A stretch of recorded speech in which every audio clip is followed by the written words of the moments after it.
The Story of Snow White, from Grimm's Fairy Tales, translated by L.L. Whedon, read by Chuck Brown. Long, long ago, in the winter time, when the snowflakes were falling like little white feathers from the sky, a beautiful queen sat beside her window, which was framed in black ebony and stitched. As she worked, she looked sometimes at the falling snow. And so it happened that she pricked her finger with her needle, so that 3 drops of blood fell upon the snow. How pretty the red blood looked upon the dazzling white! The queen said to herself as she saw it, "Ah me! If only I had a dear little child, as white as the snow, as rosy as the blood, and with hair as black as the ebony window frame." Soon afterwards a little daughter came to her, who was white as snow, rosy as the blood, and whose hair was as black as ebony. So she was called Little Snow White. But alas, when the little one came, the good queen died. A year passed away, and the king took another wife. She was very beautiful, but so proud and haughty that she could not bear to be surpassed in beauty by anyone. She possessed a wonderful mirror, which could answer her whenever she stood before it and said, "Mirror, mirror upon the wall, who is the fairest of all?" The mirror answered, "Thou, O queen, art the fairest of all." And the queen was contented, because she knew the mirror could speak nothing but the truth.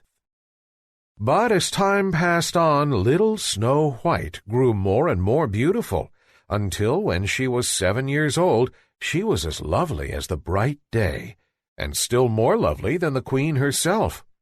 So that when the lady one day asked her mirror, "Mirror, mirror upon the wall, who is the fairest fair of all?" it answered, "O Lady Queen, though fair ye be, Snow White is fairer far to see."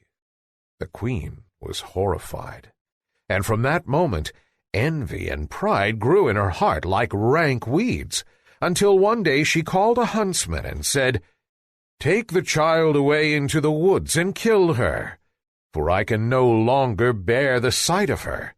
And when you return, bring with you her heart, that I may know you have obeyed my will." The huntsman dared not disobey, so he led Snow White out into the woods and placed an arrow in his bow to pierce her innocent heart. But the little maid begged him to spare her life, and the child's beauty touched his heart with pity, so that he bade her run away. Then, as a young wild boar came rushing by, he killed it, took out its heart, and carried it home to the queen. Poor little Snow White was now all alone in the wild wood, and so frightened was she that she trembled at every leaf that rustled. So she began to run, and ran on and on, until she came to a little house, where she went in to rest. In the little house everything she saw was tiny, but more dainty and clean than words can tell. Upon a white-covered table stood 7 little plates, and upon each plate lay a little spoon, besides which there were 7 knives and forks, and 7 little goblets. Against the wall and side by side stood 7 little beds, covered with snow-white sheets. Snow White was so hungry and thirsty that she took a little food from each of the 7 plates, and drank a few drops of wine from each goblet, for she did not wish to take everything away from one. Then, because she was so tired, she crept into one bed after the other, seeking for rest. But one was too long, another too short, and so on, until she came to the 7th, which suited her exactly. So she said her prayers, and soon fell fast asleep. When night fell, the masters of the little house came home. They were 7 dwarfs, who worked with a pickaxe and spade, searching for copper and gold in the heart of the mountains.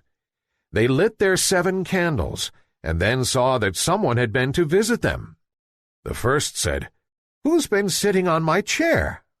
The second said, "Who's been eating from my plate?" The third said, "Who has taken a piece of my bread?" The fourth said, "Who has taken some of my vegetables?" The fifth said, "Who has been using my fork?" The sixth, "Who has been cutting with my knife?" The seventh, "Who has been drinking out of my goblet?" The first looked round and saw that his bed was rumpled. So he said, "Who has been getting into my bed?" Then the others looked round, and each one cried, "Someone has been on my bed too." But the seventh saw little Snow White lying asleep in his bed, and called the others to come and look at her, and they cried aloud with surprise, and fetched their 7 little candles, so that they might see her the better. And they were so pleased with her beauty that they let her sleep on all night. When the sun rose, Snow White awoke, and oh, how frightened she was when she saw the 7 little dwarfs. But they were very friendly, and asked what her name was. "My name is Snow White," she answered. "And how did you come to get into our house?" questioned the dwarfs. Then she told them how her cruel stepmother had intended her to be killed, but how the huntsman had spared her life, and she had run on until she reached the little house. And the dwarfs said, "If you will take care of our house, and cook for us, and make the beds, wash, mend, and knit, and keep everything neat and clean, then you may stay with us altogether, and you shall want for nothing." "With all my heart," answered Snow White. And so she stayed. She kept the house neat and clean for the dwarfs, who went off early in the morning to search for copper and gold in the mountains, and who expected their meal to be standing ready for them when they returned at night. All day long, Snow White was alone, and the good little dwarfs warned her to be careful to let no one into the house. "For," they said, "your stepmother will soon discover that you are living here."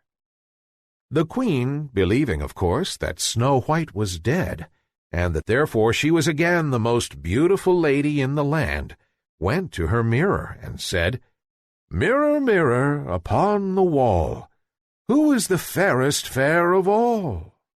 Then the mirror answered, "O Lady Queen, though fair ye be, Snow White is fairer far to see. Over the hills and far away she dwells with 7 dwarfs today."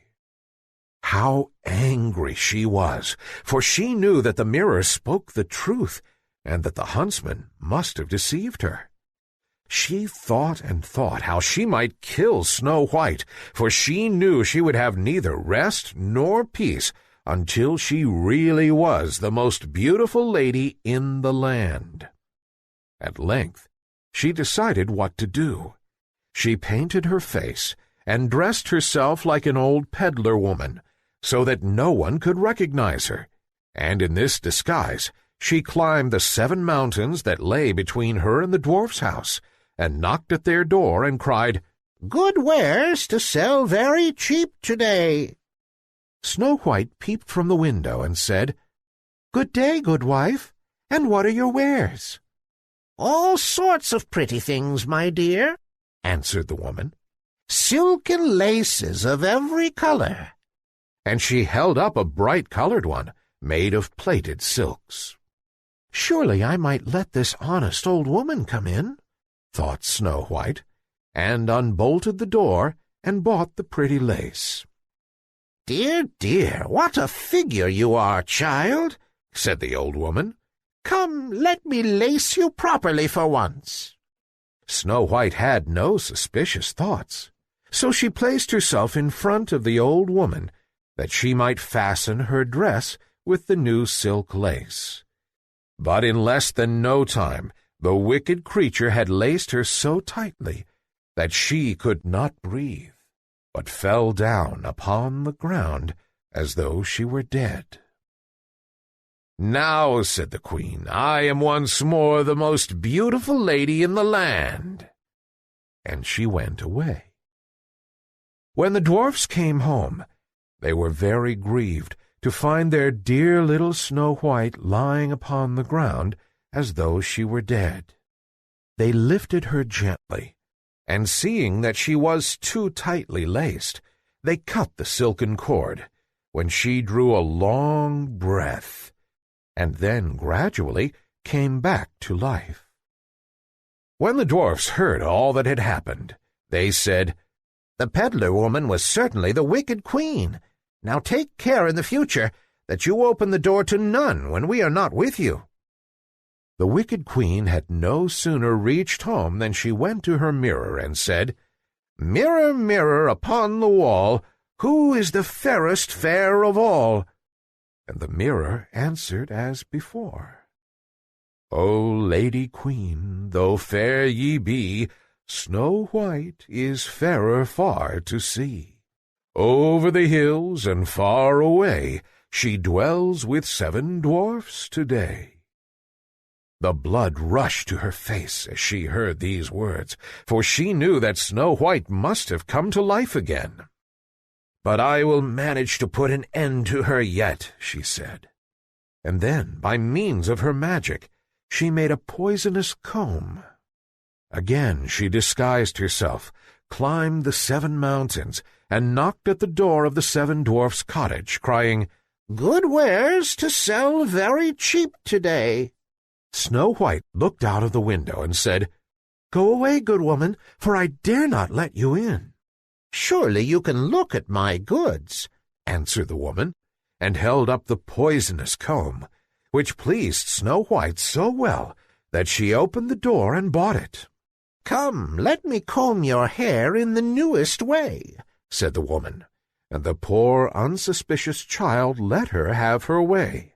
But no sooner did the comb touch her hair than the poison began to work, and she fell fainting to the ground. "There, you model of beauty," said the wicked woman as she went away. "You are done for at last." But fortunately, it was almost time for the dwarfs to come home, and as soon as they came in and found Snow White lying upon the ground, they guessed that her wicked stepmother had been there again, and set to work to find out what was wrong. They soon saw the poisonous comb, and drew it out, and almost immediately Snow White began to recover, and told them what had happened. Once more they warned her to be on her guard, and to open the door to no one. When the queen reached home, she went straight to the mirror and said, "Mirror, mirror on the wall, who is the fairest fair of all?" And the mirror answered, "O Lady Queen, though fair ye be, Snow White is fairer far to see. Over the hills and far away, she dwells with 7 dwarfs today." When the queen heard these words, she shook with rage. "Snow White shall die," she cried, "even if it costs me my own life to manage it." She went into a secret chamber where no one else ever entered, and there she made a poisonous apple, and then she painted her face and disguised herself as a peasant woman, and climbed the 7 mountains and went to the dwarf's house. She knocked at the door. Snow White put her head out of the window and said, "I must not let anyone in. The 7 dwarfs have forbidden me to do so." "It's all the same to me," answered the peasant woman. "I shall soon get rid of these fine apples. But before I go, I'll make you a present of one." "Oh, no," said Snow White, "for I must not take it." "Surely you are not afraid of poison," said the woman. "See, I will cut one in 2. The rosy cheek you shall take, and the white cheek I will eat myself." Now the apple had been so cleverly made that only the rose-cheeked side contained the poison. Snow White longed for the delicious-looking fruit, and when she saw that the woman ate half of it, she thought there could be no danger, and stretched out her hand and took the other part. But no sooner had she tasted it than she fell down dead. The wicked queen laughed aloud with joy as she gazed at her. "White as snow, red as blood, black as ebony," she said. "This time the dwarfs cannot awaken you." And she went straight home and asked her mirror, "Mirror, mirror upon the wall, who is the fairest fair of all?" At length it answered, "Thou, O queen, art fairest of all." So her envious heart had peace at last, so much peace as an envious heart can have. When the little dwarfs came home at night, they found Snow White lying upon the ground. No breath came from her parted lips, for she was dead. They lifted her tenderly and sought for some poisonous object which might have caused the mischief, unlaced her frock, combed her hair, and washed her with wine and water. But all in vain. Dead she was, and dead she remained. They laid her upon a stand, and all 7 of them sat around it, and wept as though their hearts would break, for 3 whole days. When the time came that she should be laid in the ground, they could not bear to part with her. Her pretty cheeks were still rosy red, and she looked just as though she were still living. "We cannot hide her away in the dark earth," said the dwarfs, and so they made a transparent coffin of shining glass, and laid her in it, and wrote her name upon it in letters of gold. Also they wrote that she was a king's daughter. Then they placed the coffin upon the mountain top, and took it in turns to watch beside it. And all the animals came and wept for Snow White, first an owl, then a raven, and then a little dove. For a long, long time little Snow White lay in the coffin, but her form did not wither. She only looked as though she slept, for she was still as white as snow, as red as blood, and as black as ebony. It chanced that a king's son came into the wood, and went to the dwarf's house, meaning to spend the night there. He saw the coffin upon the mountain top, with little Snow White lying within it, and he read the words that were written upon it in letters of gold. And he said to the dwarfs, "If you will but let me have the coffin, you may ask of me what you will, and I will give it to you." But the dwarfs answered, "We would not sell it for all the gold in the world." Then the prince said, "Let me have it as a gift, I pray you, for I cannot live without seeing little Snow White, and I will prize your gift as the dearest of my possessions." The good little dwarfs pitied him when they heard these words, and so gave him the coffin. The king's son then bade his servants place it upon their shoulders and carry it away. But as they went, they stumbled over the stump of a tree, and the violent shaking shook the piece of poisonous apple which had lodged in Snow White's throat out again, so that she opened her eyes, raised the lid of the coffin, and sat up alive once more. "Where am I?" she cried. And the happy prince answered, "Thou art with me, dearest." Then he told her all that had happened, and how he loved her better than the whole world, and begged her to go with him to his father's palace and be his wife. Snow White consented and went with him, and the wedding was celebrated with great splendor and magnificence. Little Snow White's wicked stepmother was bidden to the feast, and when she had arrayed herself in her most beautiful garments, she stood before the mirror and said, "Mirror, mirror upon the wall, who is the fairest fair of all?" And the mirror answered, "O Lady Queen, though fair ye be, the young queen is fairer far to see." Oh, how angry the wicked woman was then, and so terrified too, that she scarcely knew what to do. At first she thought she would not go to the wedding at all, but then she felt that she could not rest until she had seen the young queen. No sooner did she enter the palace than she recognized little Snow White, and could not move for terror. Then a pair of iron shoes was brought into the room and set before her, and these she was forced to put on and to dance in them until she could dance no longer, but fell down dead, and that was the end of her.